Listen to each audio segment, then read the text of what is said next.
motor magamit gyud sa atong kapulisan para mas maging efficient pa ang trabaho nila sa pagbantay sa mga dapitanons and here sa dapitan. So this is a sign to all dapitanons na talagang progressive gyud ang atong dakbayan, no?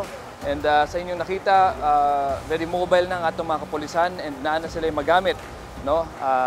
Sa pag-roving ug sa pagbantay. Again, today is our turnover sa atong 5 ka buok na mga motor and 1, 2, 3, 4 pod na mga bao-bao sa atong mga collector sa city. So thank you.